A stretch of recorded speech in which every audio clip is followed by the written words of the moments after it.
Did you know using your browser in incognito mode doesn't actually protect your privacy? Take back your privacy with IPVanish VPN. Just one tap and all your data, passwords, communications, browsing history, and more will be instantly protected. IPVanish makes you virtually invisible online. Use IPVanish on all your devices, anytime you go online at home and especially on public Wi-Fi. Get IPVanish now for 70% off a yearly plan with this exclusive offer at ipvanish.com/audio.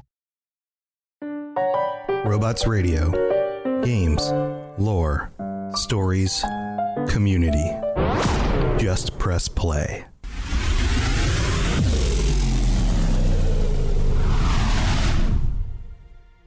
Welcome to the Fallout Lorecast, the podcast that explores the boundaries of our knowledge about the world of Fallout.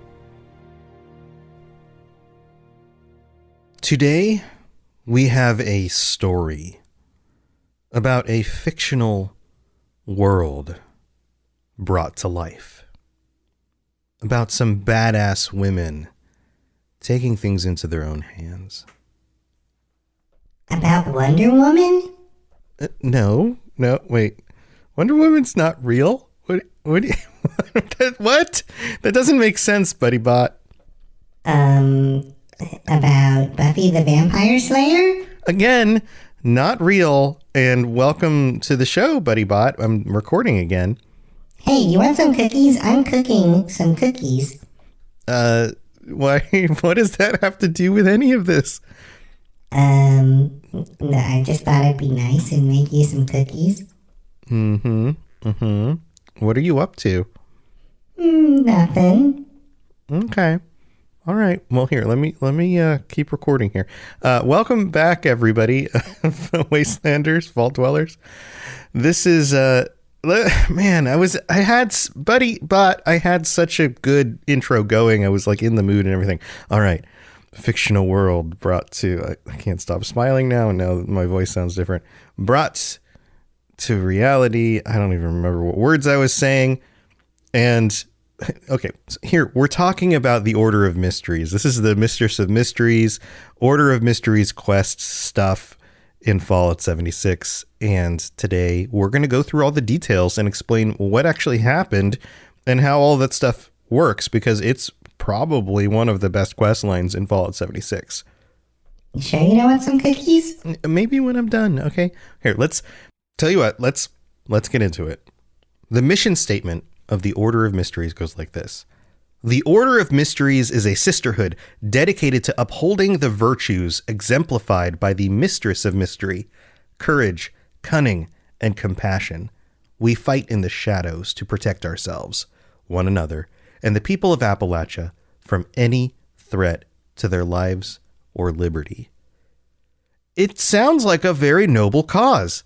That sounds really cool, especially for something that was built on top of a fictional character and then brought into the real world, which, of course, obviously Fallout's still fictional. I'm sorry if I have to break that to anybody, but you get the sense. Like, in the Fallout world, that's real, and the Mistress of Mysteries is fictional because the Mistress of Mystery was a hubris comic character. In fact, it was their most famous character, and she was actually has a real name in the comics, Claudia Martin. And she is a crime fighting sort of detective kind of character. And she was born to some parents who were archaeologists in Egypt. And that's the idea, is that they were searching for the lost pyramid of Amun-Re, and they didn't survive. They vanished, or they were killed or something. We don't know. That's part of the mystery. And she was orphaned and forced to survive on the streets of Cairo, and eventually adopted by a wealthy heiress. And then on her 18th birthday, she came across her parents' effects, their items, the things that they left. And she set out in order to figure out what happened to their disappearance. Sounds like something that would be totally watchable. I would watch that show or read that comic, right? And so this is the foundation for the Mistress of Mystery, and she shows up. This comic and this character first show up in Fallout 4, again in Fallout 76. And in Fallout 76, we have, and by the way, we're at the point where I'm now digging into Fallout 76 quest lines and lore and stuff. I've been holding off on that. It has been a number of years now since Fallout 76 came out. I think the statute of limitations is kind of off on that. So be aware, if you haven't done this quest line, maybe go do it first and then listen to the rest of this episode. But if you're just interested in some of the background and stuff, you just want to get through it, then just listen to it. It's fine. It just depends on your mentality on these things. But there will be some spoilers to point it out. So we have to go to the world of 2077 right before the bombs drop. And the Hubris Comics characters are becoming very popular. In fact, they decide they're going to create a Silver Shroud TV show. And in the Silver Shroud TV show, the Mistress of Mystery will be a main character. And a woman named Shannon Rivers, expects that she will be picked for this role. She's a wealthy, I guess, wife of a man named Frederick Rivers. And together they had amassed a lot of money. And so they decide to put together a location in their mansion, a hidden location, just like the Mistress of Mystery would have, in order for her to be prepped for the role, basically. So Shannon and Frederick Rivers work on this together with a man named Kent Connolly, who is a diehard fan and probably a friend of theirs or whatever. We don't really know all the details here. But they basically build this lair and then hire stunt actors, martial artists, military trainers, experts of all sorts of different types of weaponry, all sorts of things. And she begins training as if she is the Mistress of Mystery in order to fit this role. This is all before the bombs drop, all before everything goes to hell, right? And then the bombs drop. Of course, right? That's how all of these stories work. 2077, the Great War happens, and there goes Hubris Comics. There goes the movie industry. And on top of it, we know that she got the message before the war happened, right before the war happened, that they would pick a different actress. Shannon Rivers goes through all of this prep and conditioning only to find out that she was going to be picked over by somebody else. Is that a phrase? Somebody else was going to be picked. A younger, less talented and less prepared actress was going to be picked for the role. And yet, of course, the TV show never happens because the bombs drop. So fast forward a little bit.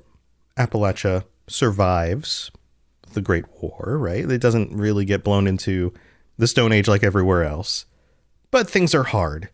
Raiders start showing up. Terrible things start happening. And in this terrible world, by the actual date, we have the date here, July 8th of 2078, Olivia Rivers, Shannon's daughter, was accosted by raiders. And we find out that Shannon responds immediately to this and fights back. She is trained and kicks the raiders' butts. And maybe kicks the raiders' butts is a little too tame here. She actually kills a few of them in order to save her daughter, Olivia. And Olivia is just like, holy crap, Mom, what? Teach me how to do that, basically is what happens. So Olivia asks for training from her mother in order to be a Mistress of Mystery, because she's like, Mom, you're like the Mistress of Mystery here. You just kick those guys' butts. Why don't you teach me how to do that? And Shannon agrees because she realizes in this last year that the world has changed and that her daughter needs to protect herself from the kinds of individuals who would be trying to do these things to her. And so they start training, and Shannon begins putting on the gear. Remember, in her lair, she actually had gear and equipment like the Mistress of Mystery would have because they wanted it to be that real. And she starts venturing out into the wasteland in her combat gear in a costume that disguised who she was. in order to fight the good fight. And this does a few things. You end up with a character who starts getting like, I mean, this is, first of all, this is like extreme cosplay, like super extreme cosplay, which is kind of cool because she actually backs it up with her own abilities, right? And she's actually doing some good things out in the wasteland. But it also serves to bond together mother and daughter under this similar cause. These two badass women kicking raider butt out in the wasteland. And then we find out that things are getting worse. In fact, people are pouring into Appalachia because it's a safe, or it appears to be a safer place with food and places for them to live and those kinds of things. And people are dying. Parents are leaving their children behind. They start to realize that there's a number of orphaned girls out there that could use somebody to help raise them. So they take them in. And it starts with 3 of them, Clarissa, Eve, and Amy. In fact, they came across these girls as they were going through the river's garbage, trying to find food to eat. And there was a 4th, a boy named Brody Torrance, who Shannon sends away, which creates kind of a rift for the first time in the relationship between Shannon and her daughter, Olivia. So they bring these girls in and they survive this terrible winter of 2078. And by 2079, the flood of travelers and caravans past the manor had increased, and some of them actually ended up stopping by there in order to trade or talk. And they noticed a number of these ended up with orphaned girls along with them. And so they fully converted the manor over to an orphanage for young girls. And they brought more of these girls into the orphanage. And so this becomes the origin of the Order of Mysteries. They bring in these girls to this orphanage. They give them food, shelter, and training, and something more to fight for. The idea of a better future. And there's a series of virtues that are lifted here in this sisterhood: courage, cunning, and compassion. So time goes on, and this becomes the cycle. They bring in new girls, they train them up, and the years pass. The next 3 years pass, actually. 2082. And in that time, some of the girls have grown and become very adept. Adept to the point where Shannon, the headmistress, is okay with sending them out for less risky missions because they really can handle themselves well. She keeps the more dangerous stuff to herself at this point still, but for the most part, they are set. They are qualified, they're older, and they know how to take care of themselves. And in fact, we're told by 2082 that the raider activity is at an all-time low for the first time since the Great War, in the 5 years that it's been now. But this is also the year of the Christmas flood. We talked about it last week. We've talked about it on previous episodes about 76. This is one of those situations, one of those events in the history of Appalachia that everything kind of focuses in on and then radiates out from. David Thorpe, who we talked about last time, commits his raider group to this terrible event. And this becomes a moment for Shannon. Shannon Rivers realizes that this specific raider group is more dangerous than the others, and they need to be focused on. They needed to be brought down. And so over that winter, 2082 into 2083, she and this Order of Mysteries start doing a lot of reconnaissance. I guess that's the best word for it. Reconnaissance and research about who these raiders are, where they are set up, what are their weaknesses. And they realize that, especially up in the mountains, where closer to the top of the world, they have multiple bases, encampments, lots of checkpoints, sniper posts covering the region. They are very well positioned in and defended. And not a group that would be easy to sneak into, even using the shadows in order to take out their leadership or the individual members of the group. This was not going to be easy, and so it took a lot of time for Shannon and the other mistresses to study what was going on. By September 2084, we are told that's kind of the next update that we get. And by this point, Olivia has been very, very effective. She's still very... we learn that she's kind of hard-headed. She kind of wants to do her own things. And she's getting very good at striking from the shadows, taking out groups. In fact, there's one story in particular where we hear about this flawless raid against the Garahan outpost, where she cleared out, get this, 4 sniper nests, a half dozen beast dens, and a derelict military bunker before returning 3 days late from the time that she was expected to return. And of course, she did a great job, but of course that brings up tension between her and Shannon. And during this event, brought with her initiate, they had initiates they would take with them, Rachel West, who, this was her first time out in the field, and they accomplish all of these things. But Shannon, who is equally as stubborn as her daughter, was not cool with that, especially for this being her first outing and all of that stuff. So again, the tension between the two seemed to start to increase. And so time moves on again. The next update we get is from February 7th, 2086. So another few years go by. And up until this point, the Order of Mysteries has been amazingly effective at what they do. This is a turning moment here. One of the mistresses, one of the girls who was raised up and trained, named Clarissa, is found dead. And this impacts the organization. In fact, it creates debate about how they operate and if they need to reach out for help from any of the other groups out in the wasteland. And the debate here is that their very existence is never spoken about. They are a mystery. If people talk about mistresses of mystery or these individuals showing up at a location and taking out sniper nests, who was that? We have no idea who that was. Nobody knows that they are actually an operating group out in the wasteland doing things. And that's for good reason, because Shannon believes that if they do admit that they exist and draw connections between them and any other group, it puts everybody at risk. The manor, all of the girls, and Shannon and Olivia. It opens them up for something terrible to happen.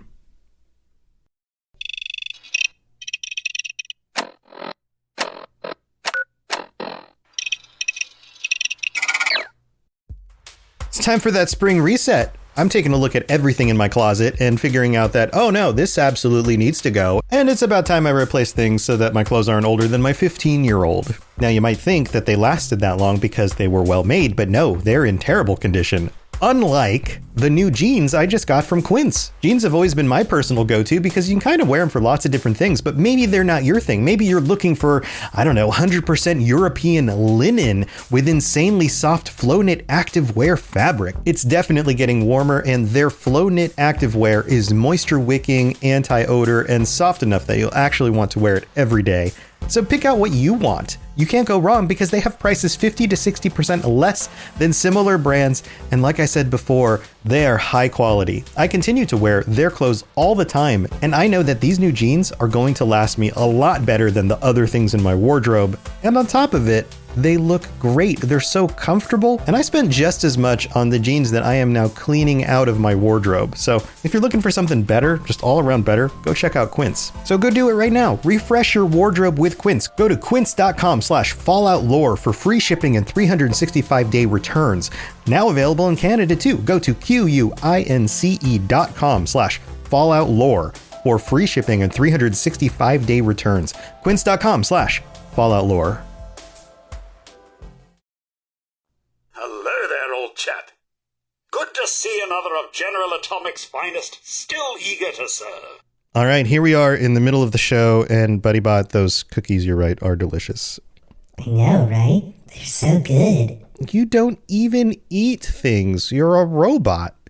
Yeah, but they look good. Okay, we'll eat them with your eyes. This is the part of the show where we get to thank our patrons for being so freaking awesome. We've got some new ones this week. Welcome to the Patreon, Giles, Peyton F., Logan, and Toxic, our newest patrons. Thank you for signing up. Welcome. I hope you are enjoying your ad-free episodes. You're now on lists for some of you for t-shirts or stickers, and potentially joining us for the last episode of this month, which is on the last day of the month, the 31st, January 31st. We will be having our patron chat on Tuesday, the 31st at 9 p.m. Eastern, 6 p.m. Pacific. So if you are a tier 4 or higher patron, come join us. That would be awesome. I'd love to chat with you and be thinking about what you want to talk about. Also, we have to shout out all of our Sentry bots and thank them for their support. And that includes Dylan R. and Larry D. Thank you so much for your support. And all 72 of you, thank you very, very, very, very much. Also, we normally read out a new rating or review when we get them in, but we haven't had any new ones show up in the last week that I'm aware of, but maybe they'll filter in after I'm done recording this, because sometimes that happens. But if you'd like to leave a 5-star review on Apple Podcasts, I will read out the words on a future episode. Also, you can drop this show a 5-star rating on Apple or Spotify or wherever else, or just tell your friends, or any of that is always extremely helpful. And other than that, I mean, you could just send cookies. well, you just made cookies. Yeah, but maybe they make better cookies. You just don't eat them. So don't send me cookies. Okay. So you guys don't know my address, and if you do, that's creepy. Maybe I'll make a P.O. box for them to send me cookies. Yeah. I don't know about that. All right. Well, here, we've got more Order of Mystery stuff to talk about. So let's get back to the rest of the show. If you have any questions about Nuka World, I'd be delighted to answer them. So the relationship between Shannon and Olivia has always been a little bit tenuous, but there's a moment that really broke it. There was an opportunity for Olivia to become the new mistress of novices, the one in charge of all of the girls. And she was expecting that her mother would choose her for this role. She's been with her this whole time. She has shown that she is capable, but she's also shown that she's extremely strong-willed. And so her mother picks another woman, Eve Devois, in order to do this role because she's dependable, she's organized, and she would fit this job perfectly. She would handle the training and the mission assignments, all of that stuff would make sense. And Olivia just couldn't handle this. And so Olivia leaves. She decides, you know what? If my mom doesn't want me for this role and sees my potential, then I'm going to go somewhere else. And so she decides to head out and join another group that she thinks will be more capable of taking on the people and the situations and the raiders that she is targeting, specifically Thorpe. This happens in May of 2086. The terminal entry here goes like this. In the past 3 years, I've killed over 100 men. This is Olivia herself writing this. I've hit dozens of sites for supplies, intel, any scrap of useful material. And for what? For what good are all these shadow games? What people need is order. They need leadership. The responders are weak. The Brotherhood doesn't care about anyone but themselves. And the Order? We could do anything. We could rule Appalachia. Instead, we hide. We cower. What does this sound like? No more. The Raiders may be hard, but they live in the real world, not this fantasy. What they do is real. It matters. It's time I came out of the shadows, and damn anyone who gets in my way. This mentality sounds a lot more like a raider than a mistress of mystery. And that's where this ends up going. She decides to join a raider group that is more in line with what she thinks needs to happen. And things seem to be going okay here because they take out more of the raiders, they push back Thorpe's group, and the responders and the Brotherhood of Steel are actually having some success here during this time period in 2086, pushing back the raiders all the way to the mountains, the worst ones, Thorpe's group. But things were about to go south. Olivia takes out a raider group out on one of these checkpoints that they've been tracking, that she's aware of, and kills everyone to a man except for one individual named Brody Torrance. That name should be familiar because it was the male student, potential student, boy, who was sent away from the manor because he wasn't a little girl. Brody had to do something out in a terrible wasteland, so he took up with Thorpe's raiders. And Olivia recognizes the name. She knows she's met him before and spares him. And this is the first time this has ever happened. Nobody knows that the Order of Mysteries actually exists. And nobody knows if they do, like there's speculation, I'm sure, like, is this really a thing? Who they are. But now Brody knows. And this creates a gap in their secrecy. And we know that Torrance and Thorpe end up talking about her because there's an entry here in one of their conversations, one of these like emails that you can check out on one of the computers.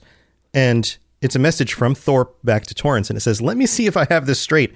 Mac Frazier and his entire crew were wiped out by a girl dressed as a comic book character, and you, a young man I've never even heard of, managed to survive and befriend her and convince her to let you go?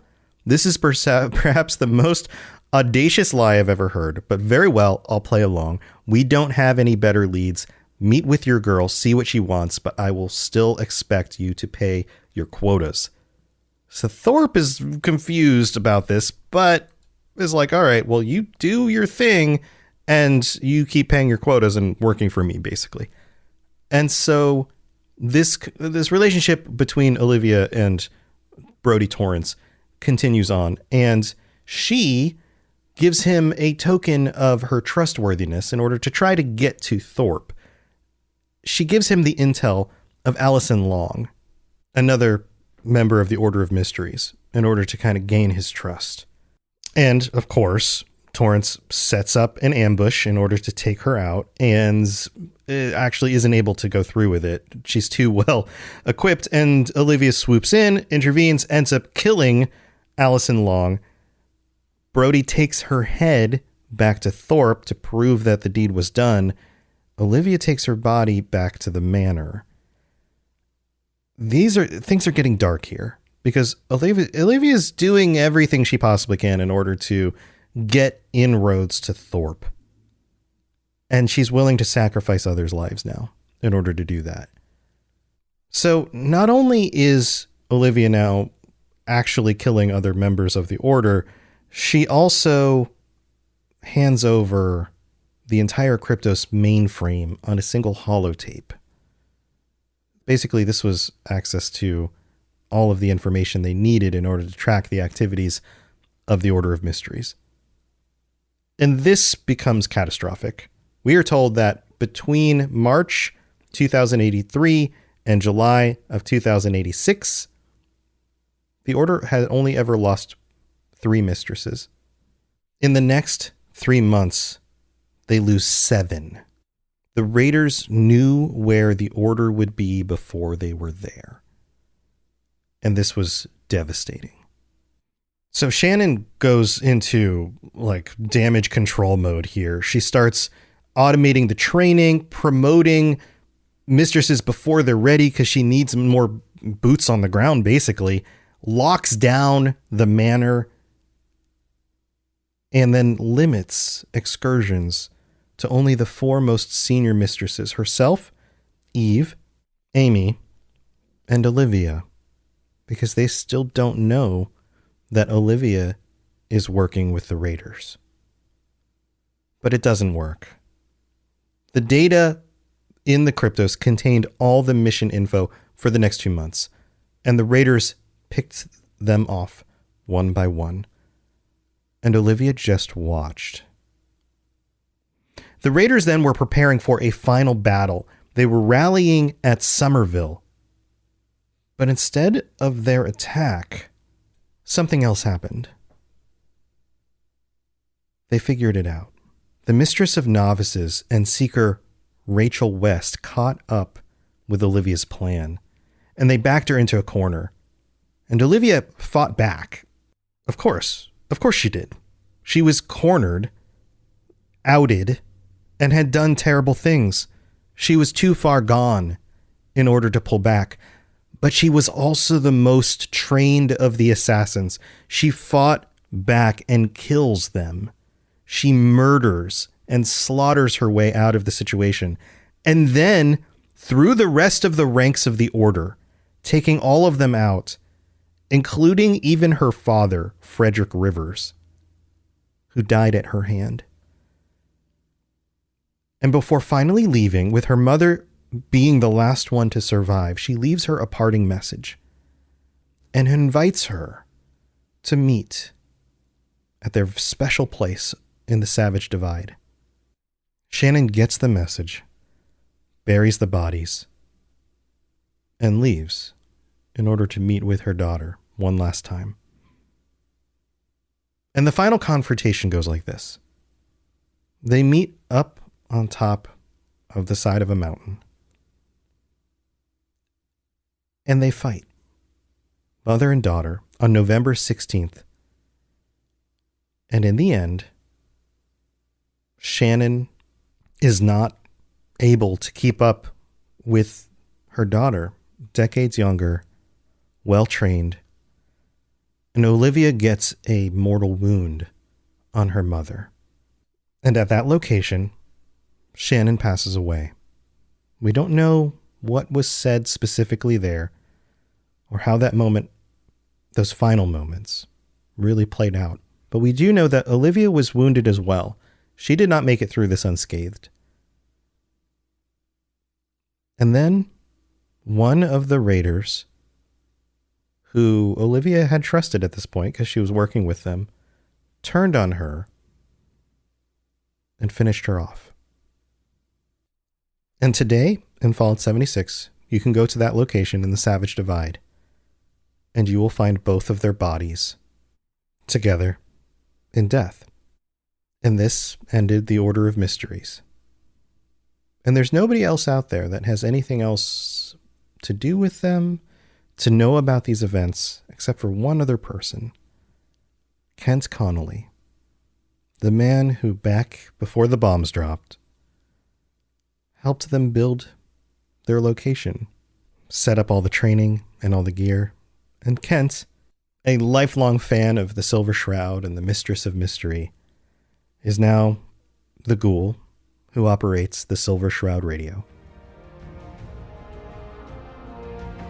To plug into everything else we're doing, check out robotsradio.net. Reach out to me on Twitter at robots_radio. Check out the Robots Radio Rocket Club, where you can join me and a bunch of our other creators creating your podcast, starting a new podcast, or helping your current podcast grow. There's more information about that on robotsradio.net as well. And you can always talk with us and the entire community, over 2,000 people on the Robots Radio Discord. Come join us. We'd love to chat with you. See you guys next time.